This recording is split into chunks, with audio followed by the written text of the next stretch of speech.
Ah, comme c'était facile de trouver un film ou une série québécoise à l'époque des clubs vidéo. Il suffisait de naviguer dans les rangées remplies de notre culture et de choisir du bout du doigt. Et quel plaisir lorsqu'on revenait à la maison d'insérer la cassette dans le lecteur, s'asseoir confortablement et tout simplement apprécier notre culture québécoise. Mais à l'ère du numérique, c'est un peu plus compliqué de trouver ce qu'on cherche. Salut, ici QC Archive et aujourd'hui on va parler de comment trouver un film ou une série télé québécoise en 2026. Pour effectuer des recherches, puis pour que ça soit plus facile, j'ai fait un tableau. Et là, on va voir étape par étape qu'est-ce qu'il faut faire pour chercher nos films ou nos séries télé québécoises. Le premier arrêt, c'est le plus important. C'est le hub central où on va trouver tout ce qu'on cherche. Et c'est Just Watch. Just Watch, c'est un site internet international sur lequel on peut faire des recherches sur des films et des séries télé. Puis ça va nous indiquer directement sur quelle plateforme c'est diffusé. Que ce soit en streaming ou en location ou en achat numérique. Si on prend un film par exemple, je sais pas, un film au hasard, là, mettons Les Boys. Donc on va dans la barre de recherche, on rentre notre film, on choisit le bon film, puis on va pouvoir voir dans quelle plateforme que c'est disponible, que ce soit gratuit, à louer ou à acheter. On peut voir que c'est pas tout à fait à jour tout le temps non plus sur Just Watch, parce qu'on va voir que Les Boys, c'est disponible sur notre plateforme.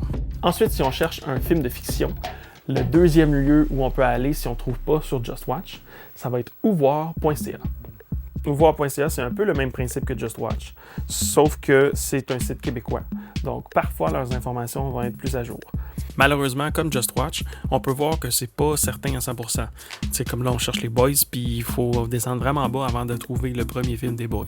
Apparemment, ils n'ont pas une très grande équipe, donc oui, des fois, ils vont dire qu'un tel film est encore sur Crave, mais il n'est plus là depuis un mois. T'sais. Donc, faut faire avec, mais c'est déjà mieux que ça existe plutôt que ça n'existe pas. Si ce qu'on cherche est un documentaire, puis qu'on ne le trouve pas sur les autres plateformes avant, parfois, les plus vieux documentaires, ça va être disponible sur Bibliothèque et Archives nationales du Québec. La BANQ ont une plateforme numérique super efficace avec plusieurs choses disponibles et qu'on peut regarder directement sur le site ou sinon ça nous envoie vers d'autres affiliés comme Curio ou le site de l'ONF. Ce qui marche assez bien avec le site de Banque numérique, c'est de tout de suite sélectionner le format qui est en vidéo, puis ensuite de sélectionner ce qui est accessible en ligne. Comme ça, on va voir tout de suite juste des vidéos qui sont disponibles. Ensuite, on peut faire une recherche, comme là, exemple, je vais chercher René Lévesque. Puis on va pouvoir trouver un documentaire qui avait été fait pour le Parti québécois, donc à propos de René Lévesque, le chef. On peut voir même que parfois, on a disponible des rushs carrément, là, des morceaux du documentaire et du tournage qu'on peut aller consulter nous-mêmes. C'est pas toujours très bien identifié, là, mais il faut se promener. Puis, oui, il y a plein de choses à découvrir là-dessus. Ce qui est pas pire aussi, c'est de faire une recherche avec les collections et fonds. C'est pas infini, là, mais on peut trouver certains trucs, là, comme il y a l'Office du film du Québec, qui était l'équivalent de l'Office national du film canadienne. Qui avait dans les années 50, 60, 70. Puis là-dessus, on peut trouver des trucs assez spéciaux, là, comme ce documentaire-là, qui en fait était des films qui passaient dans des pavillons à l'Expo 67 en boucle. Ensuite, si les outils de recherche marchent pas, il faut aller faire la recherche plate nous-mêmes. Donc, il faut aller sur chacun des sites de streamers québécois, puis aller vérifier si le film est là, que ce soit sur les plateformes québécoises ou les plateformes américaines comme Netflix et Prime qui ont souvent des films québécois. Sinon, si on ne le trouve pas nulle part en streaming, puis que c'est un film, peut-être que c'est disponible en location ou en achat. Ça, généralement, ça va être sur les plateformes Apple TV ou Vimeo. Si on prend par exemple la collection Éléphant, qui sont les films québécois restaurés par Québécois. Ils sont pas tous disponibles, mais la plupart sont disponibles sur leur compte Vimeo pour faire des locations. Je conseille beaucoup plus ça qu'une location Apple TV ou Illico Plus, Elix, Patente, truc du câble. Je trouve que c'est beaucoup plus facile d'aller directement sur leur page Vimeo, tu fais une recherche, tu trouves le film, bing bang boom, tu peux faire une location puis écouter le film qui est plus disponible ailleurs souvent. Ensuite, malheureusement, c'est pas mal les seules avenues de streaming légales. On tombe un peu dans la zone grise, c'est-à-dire YouTube. YouTube a vraiment beaucoup de choses. Exemple, sur ma chaîne, je mets des trucs qui sont pas disponibles nulle part ailleurs, puis je les mets directement sur la chaîne parce que ça se trouve pas du tout, donc c'est la seule option pour le voir. C'est une zone grise. On sait, on en a parlé dans les médias, j'ai fait une entrevue là-dessus aussi. C'est pas quelque chose qui est souhaitable selon moi. D'après moi, tout ça, ça devrait être disponible, ça devrait être numérisé, il devrait avoir une vraie agence qui fait ça. J'en ai parlé dans mon dernier vidéo.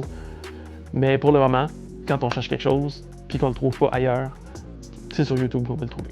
Finalement, ben, on sort du monde numérique, puis tout ce qui nous reste, ben, c'est le monde physique. C'est trouver un film en DVD, en VHS. Certains films qui ont été faits juste en VHS, certains films qui ont été sortis juste en DVD, puis qui sont plus disponibles nulle part ailleurs. On peut les trouver neufs, c'est assez rare. J'ai déjà trouvé une copie de Bingo de Jean-Claude Laure en DVD neuf dans un Dollarama. C'était toute une chance. On peut le trouver en usagé, sinon dans des marchés aux puces, dans des pawn shops, il y en a de moins en moins. Là, la plupart essaient de se défaire de leurs inventaires de DVD, surtout VHS. Là. Il y a des boutiques comme Film Fanatique qui sont au marché aux puces Saint-Michel à Montréal. Eux, ils se spécialisent dans la vente de DVD puis de VHS usagés. Sinon, à Québec, il y a aussi Vidéo Centre-Ville qui, eux, font de la vente et aussi de la location en tant qu'un club vidéo. Sinon, il y a les bibliothèques. On oublie souvent les bibliothèques dans notre ère de streaming, mais des fois, c'est là qu'on va trouver des choses qui sont introuvables. Exemple, chez Bibliothèque et Archives nationales, dans la Grande Bibliothèque à Montréal, j'ai pu trouver une copie DVD du film Parti pour la gloire, qui était disponible nulle part. Je ne l'ai jamais vu ailleurs, il n'a pas été numérisé, il est juste pas trouvable, donc il a fallu que je le trouve comme ça.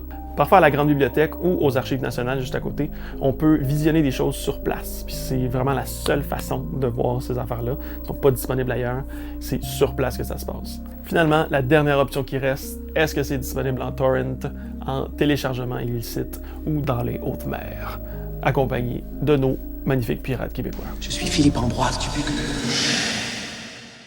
C'est à peu près ça, c'est cette suite de choses-là qu'il faut faire pour trouver nos médias québécois. C'est pas facile, c'est vraiment ardu et mélangé, mais c'est ça qui est ça en ce moment, c'est tout ce qu'on peut faire. Il y a des gens qui peuvent vous aider sur Internet quand vous cherchez des choses, il y a des discussions sur Reddit, sur Facebook.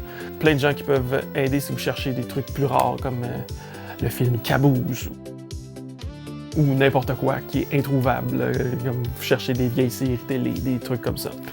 Parfois c'est incomplet, mais parfois c'est complet, puis on est bien content. Donc d'ici là, je vous souhaite bon visionnement de notre culture québécoise. Merci de le chercher, puis j'espère que vous allez trouver ce que vous cherchez. Sinon, vous pouvez toujours demander ici à QC Archives. À la prochaine!